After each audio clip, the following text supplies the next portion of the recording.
Fleet support నౌకల నిర్మాణం Hindustan ship యార్డ్లో చేపట్టాలి. ఇప్పటి వరకు మౌలిక సదుపాయాలు ఎందుకు కల్పించలేదు? సీఎండీ సమాధానం చెప్పాలి. కేంద్ర ప్రభుత్వం రక్షణ రంగానికి అవసరమైన 5 ఫ్లీట్ సపోర్ట్ నౌకలను సుమారు 20,000 కోట్ల రూపాయలతో నిర్మించడానికి విశాఖలో హిందుస్థాన్ షిప్ యార్డ్కు ఆర్డర్ వచ్చింది. కానీ హిందుస్థాన్ షిప్ యార్డ్ యాజమాన్యం ఇందులో 2 ఫ్లీట్ సపోర్ట్ నౌకల నిర్మాణం రాజకీయ ఒత్తిడిలతో ఎల్ఎండ్టీకి ఇవ్వడానికి సిఐటియు తీవ్రంగా ఖండిస్తుంది. చర్యలు తక్షణమే ఉపసంహరించుకోవాలని సిఐటియు డిమాండ్ చేస్తుంది. విశాఖ షిప్ యార్డ్కు పూర్వ వైభవం తెచ్చే వర్క్ ఆర్డర్లు వచ్చినా వాటిని ప్రైవేట్ ఎల్ఎండ్టీ కంపెనీకి నామినేషన్ బేస్లో అప్పగించడం ప్రమాదకరం. దేశంలో విశాఖ షిప్ యార్డుకు సహజ సిద్ధమైన యార్డు మరియు గతంలో 7,500 మంది పర్మనెంట్ నైపుణ్య కార్మికులు పనిచేసిన చరిత్ర ఉంది. 82 వసంతాలు పూర్తి చేసుకున్న మొట్టమొదటి నౌక నిర్మాణ సంస్థ హిందుస్థాన్ షిప్ యార్డ్ లిమిటెడ్ అని అన్నారు. ఈ కార్యక్రమంలో ప్రధాన కార్యదర్శి ఆర్కేఎస్వి కుమార్ మరియు సిఐటియు జిల్లా ఉపాధ్యక్షులు కేఎం కుమార్ మంగళం, రాష్ట్ర సిఐటియు ప్రధాన కార్యదర్శి సిహెచ్ నర్సింగ్రావు తదితరులు పాల్గొన్నారు. హిందుస్థాన్ షిప్ యార్డ్ భారతదేశంలోనే అత్యంత అధికమైనటువంటి 200 షిప్పులు తయారు చేసినటువంటి ఏకైక భారీ సంస్థ. వాల్చంద్ హీరాచంద్ అని ప్రైవేట్ యాజమాన్యం 8 షిప్పులు తయారు చేయాలని ప్రారంభించి ఒక్క షిప్పు కూడా స్వాతంత్రానికి ముందు చేయలేకపోయాడు. భారత కేంద్ర ప్రభుత్వం దాన్ని స్వాధీనం చేసుకొని ఈరోజు 200 షిప్పులు కూడా తయారు చేసింది. గతంలో 7,500-8,000 మంది పర్మనెంట్ ఉద్యోగులు పనిచేసినటువంటి సంస్థ.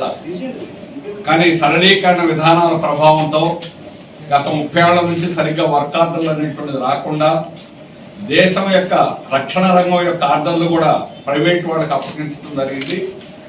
కానీ ప్రైవేట్ వాళ్ళు కూడా సక్రమంగా చేయకపోవడంతో 5 ఫ్లీట్ సపోర్టింగ్ నౌకల నిర్మాణం ఆర్డరు సుమారుగా 20,000 కోట్ల ఆర్డరు హిందుస్థాన్ షిప్ యార్డ్కి వచ్చింది. ఇది మళ్ళా షిప్ యార్డ్ పూర్వ వైభవానికి తీసుకెళ్లే అవకాశం, అట్లాగే విశాఖ ఉత్తరాంధ్ర ప్రాంతంలో ఉపాధి బాగా కల్పించడానికి పర్మనెంట్ ఉద్యోగాలు వచ్చేటువంటి అవకాశం. కానీ వీటిని దుర్వినియోగపరుస్తూ షిప్ యార్డ్ యాజమాన్యం సిఎండి ఖత్రి దీన్ని 2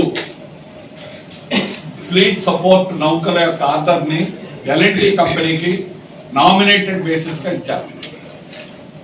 ఆ విధంగా దీన్ని ఈ వర్క్ ఆర్డర్లను పూర్తి చేయడానికి మౌలిక సదుపాయాలు ఉండాలి, సిల్క్ వే ఉండాలి. అయిన తర్వాత దాన్ని సముద్రంలోకి వదిలేదు. దాన్ని నిర్మించే ఆర్డర్ కూడా ఎల్ఎండ్టీకి ఇచ్చారు. అంటే వాడు అది నిర్మించకుండా ఆలస్యం చేసి 5 వర్క్ ఆర్డర్లను కూడా ఎల్ఎండ్టీ కొట్టేయాలనేది కుట్ర.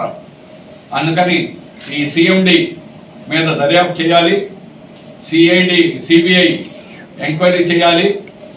ఈరోజు షిప్ యార్డ్కి వచ్చినటువంటి ఆర్డర్లు ఈ రకంగా ఎల్ఎండ్టీకి బదిలీ చేయడాన్ని సిఐటియు తీవ్రంగా ఖండిస్తున్నది. సిఎండి మీద చర్యలు తీసుకోవాలని సిఐటియు డిమాండ్ చేస్తున్నాం.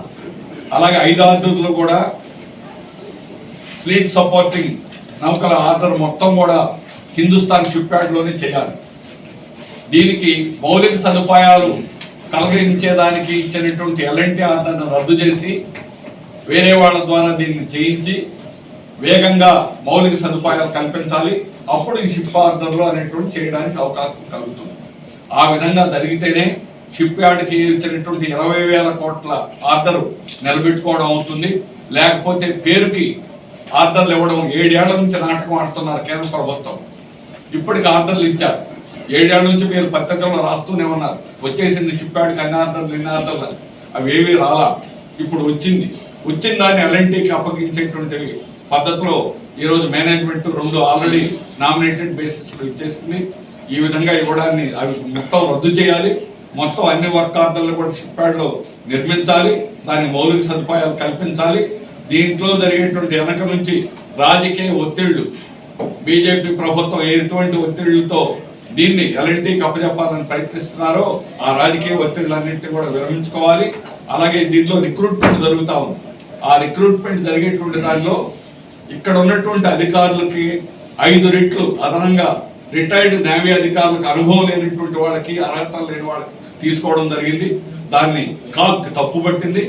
దాన్ని మళ్ళీ రద్దు చేసి మళ్ళీ ఇప్పుడు వాళ్ళకు అనుకూలంగా రూల్స్ తయారు చేసి మళ్ళీ అదే 100 మంది నేవీ అధికారులు మళ్ళా తీసుకుంటా ఉన్నారు. ఆ విధంగా ఈ నియామకాల్లో కూడా తప్పులు జరుగుతున్నాయి. స్థానికంగా అర్హత ఉన్నటువంటి వాళ్ళు, అక్కడ పనిచేసేటువంటి అధికారులు నైపుణ్యం ఉన్నవాళ్ళు అనేక మంది ఉన్నారు. వాళ్ళందరినీ తొక్కేసి ఈరోజు బయట నుంచి అనుభవం లేని, అర్హత లేని వాళ్ళని ఈ రకంగా రిక్రూట్ చేయడం అనేటువంటి తప్పు. దీన్ని కూడా మేము తీవ్రంగా విమర్శ చేస్తున్నాం. అందుకని షిప్ యార్డ్లో పూర్వ వైభవాన్ని తీసుకురావడానికి అవకాశాలు ఉన్న అవకాశాలని ఈరోజు సిఎండి ఖత్రి తీవ్రంగా దాన్ని నాశనం చేసే ప్రయత్నం చేస్తున్నాడు. అది ఎటువంటి పరిస్థితిలో ప్రజల యొక్క మద్దతు, ప్రజల యొక్క పోరాటం అవసరం. అందుకని ప్రజలు మద్దతు ఇవ్వాలని, షిప్ యార్డ్కి అన్ని ఆర్డర్లు కూడా వచ్చి ఈ వర్కర్లు జరిగేటట్టు తక్షణం చర్యలు తీసుకోవాలని కేంద్ర ప్రభుత్వాన్ని డిమాండ్ చేస్తున్నాం. Gangavaram port Visakha steel plant కోసం చేపట్టినటువంటి పోర్ట్. దేశంలోని స్టీల్ ప్లాంట్లలో విశాఖ స్టీల్ ప్లాంట్ ఒక్కదానికే సముద్ర తీరంలో ఉన్నటువంటి పోర్ట్ అవకాశం అనేటువంటిది ఉన్నది. దీన్ని ప్రైవేట్ వారికి అప్పచెప్పడం ద్వారా, దానికోసం ఆ రోజు ప్రైవేట్కి అప్పచెప్పకూడదని మేము పోరాటం చేశాం. 43 రోజులు సెంట్రల్ జైల్లో ఉన్నాం. అయినా బలవంతంగా ఆనాడు ప్రైవేట్ వాడికి అప్పచెప్పడం జరిగింది. తర్వాత ప్రైవేటు డివిఎస్ కన్సోర్షియం నుంచి ఈరోజు ఎల్ఎన్టీ అదానీ కంపెనీ దాన్ని పూర్తిగా 100% లాక్కోవడం జరిగింది. దీనివల్ల ఈరోజు అదానీ పోర్ట్ రావడం వల్ల అక్కడ ఉన్న కార్మికులకి తీవ్రమైనటువంటి అన్యాయం జరిగింది. ఇక్కడ అదానీ ఒక బెర్త్ తీసుకొని ఇక్కడ పనిచేసే వాళ్ళందరికీ ఆనాడు 10 ఏళ్ల క్రితం 30,000 రూపాయల నెలకు జీతం ఇచ్చేవాడు. పోర్ట్లో ఆపరేషన్స్ కీలకమైనవి. కానీ ఈరోజు అదే కార్మికులకి గంగవరంలో పనిచేసే వాళ్ళకి 15,000 మాత్రమే, 15,000 నుంచి 20,000 రూపాయలు మాత్రమే ఇస్తున్నారు. అందుకని కార్మికులు అక్కడ తిరుగుబాటు చేయాల్సిన పరిస్థితి వచ్చింది. కార్మికులు ఆందోళన చేయడం అనేటువంటి జరుగుతుంది. కానీ ఈరోజు విశాఖ స్టీల్ ప్లాంట్ ముడి సరుకు సరఫరా కాకుండా దేశంలోనే ఒక పోర్ట్ నుంచి రవాణా పూర్తిగా స్తంభించిపోవడం అనేటువంటిది 25 రోజులు అయింది.